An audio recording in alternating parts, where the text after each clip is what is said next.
les ans, le magazine Moto et Motard organise un comparatif qui oppose l'ensemble des hypersportifs de la production pour savoir quelle est l'arme absolue sur piste.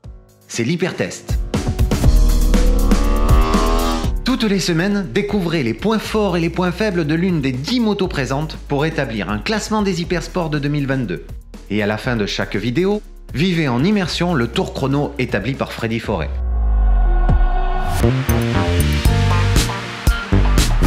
Pour cet événement, nous avons choisi le circuit de développement Dunlop Goodyear de Mirval, un magnifique tracé long de 3 km, très technique et exigeant. Les motos sont toutes équipées des mêmes pneus, des Dunlop D213 GP Pro qui offrent un grip et une longévité idéale pour cet exercice.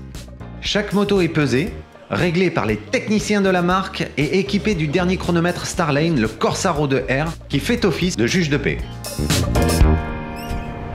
Et comme pousser ces 10 hypersportives à leur maximum sur des sessions de 8 tours pendant 3 jours, ça fait beaucoup pour un seul pompon, on en a pris 2.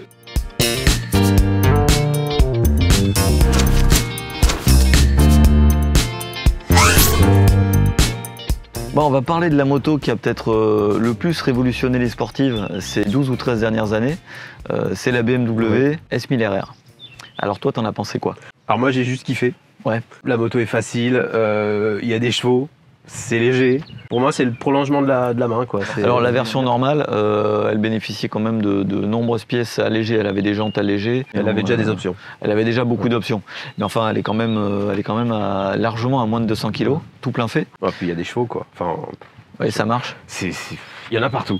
Voilà, il y en a du début à la fin, ça se dose. Je trouve que l'électronique, c'est tout en finesse. Je la trouve parfaite, en fait. Pourtant, finalement, c'est une des rares 4 cylindres en ligne classique. Oui, comme quoi ça marche aussi. Hein. Comme quoi ça marche aussi. On peut reprendre quelque chose de classique et le faire marcher de manière le plus pointue possible. Avec celle-là, il m'est arrivé plusieurs fois de dériver en sortant du fameux virage. C'est l'Oméga. Et c'est en toute sérénité, quoi. Ouais. Et ça, c'est kiffant, quoi. C'est une moto qui est efficace et qui donne des bonnes sensations. Alors, plaisir, je suis d'accord avec toi. La dernière évolution a apporté pas mal de ce côté-là. Je suis moins fan des suspensions électroniques parce que je trouve qu'elles sont limitées en réglage. Tu as trop d'espace en fait au niveau de la compression et de la détente. La bague de précharge est quasiment inaccessible. Elle est au milieu du bras aussi. Oui. Et la détente, tu es très vite au bout de la détente compression. Tu es très vite au bout de ce que tu peux faire. Donc ça, c'est un petit peu dommage. La deuxième chose, c'est d'avoir recours systématiquement au catalogue d'options pour avoir une moto qui est vraiment top. Et ce qui me gêne également, c'est les vibrations. Je trouve que c'est une moto qui vibre énormément. Oui, son moteur vibre beaucoup et c'est dommage pour le feeling, pour la sensation. Freddy a été plus sensible à la position. Il avait l'impression d'être sur une moto de tourisme. Ah ouais. Trop haut. Trop. Moi, je suis bien dessus. Moi aussi. Je suis bien dessus. J'arrive à bien grouper sur l'avant. Ça m'a pas choqué plus que ça. Mais lui, en passant d'une moto à l'autre, en même temps, c'est un pilote de Honda.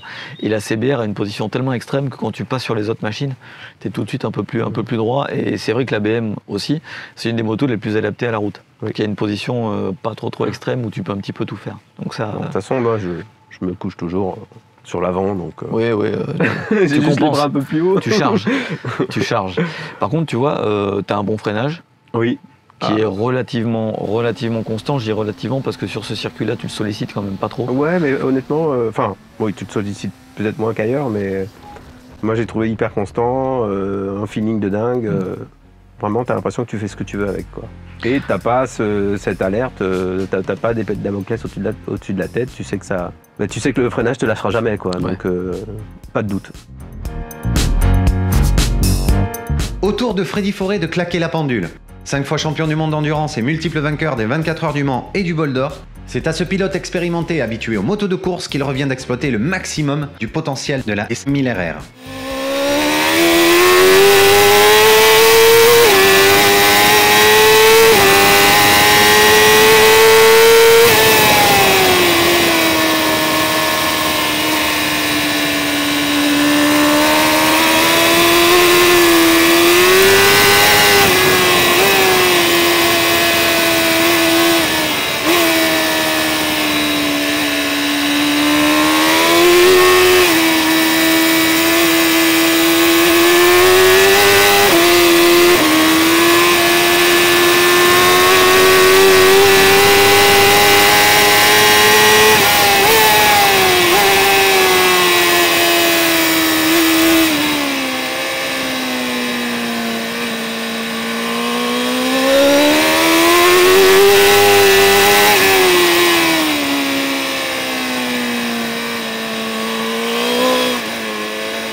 Avec un chrono de 1:20:68, la S1000 RR se classe 6e.